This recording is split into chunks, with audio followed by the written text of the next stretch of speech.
पंचवटी के शांत वन में अब गहन सन्नाटा पसरा हुआ था।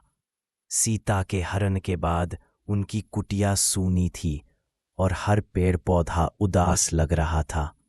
लक्ष्मण क्रोध और पीड़ा से भरे हुए कुटिया के चारों ओर अशांत भाव से टहल रहे थे। उनकी मुट्ठियां बंधी हुई थीं, उनकी आंखों में आग जल रही थी और उनका मस्तक तीव्र चिंता से सिकुड़ा हुआ था। उन्हें खुद पर और अपने भाई राम पर अत्यंत क्रोध था कि वे अपनी माता सीता की रक्षा नहीं कर पाए। एक गहरे दुख में लीन राम अपनी कुटिया में बैठे हुए थे। उनका चेहरा शांत था, लेकिन उनकी आंखें अपने दुख को छिपा नहीं पा रही थीं। वे अपने छोटे भाई के आवेग को देख रहे थे और उसके भीतर के तूफान को महसूस कर रहे थे। अचानक लक्ष्मण का धैर्य टूट गया। उनकी आवाज में दुख और क्रोध का एक साथ मिश्रण था, जिसने जंगल की शांति को भंग कर दिया। भ्राताश्री, मैं अपने आप को क्षमा नहीं कर पा रहा हूं। मैंने उन्हें अकेला क्यों छोड़ा? मेरे मन में प्रतिशोध की ज्वाला जल रही है, जो इस पूरे ब्रह्मांड को भस्म कर देना चाहती है।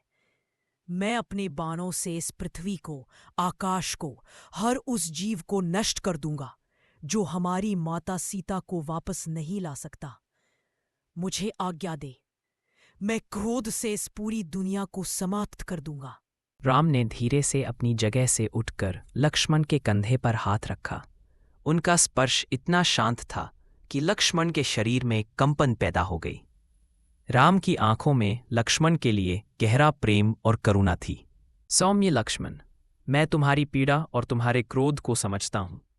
तुम सीता से प्रेम करते हो और तुम उनके सम्मान के लिए हर हद पार कर सकते हो, लेकिन तुम यह भूल रहे हो कि क्रोध एक ऐसी आग है जो पहले तुम्हें जलाती है और फिर दूसरों को।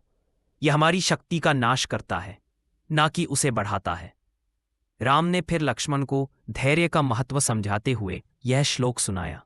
नैवं क्रोधवशं गच्छेस्त्वं धर्माद् भ्रश्यसे तदा अधर्मस्य कृतं कर्म सुखाय नहीं कल्पते।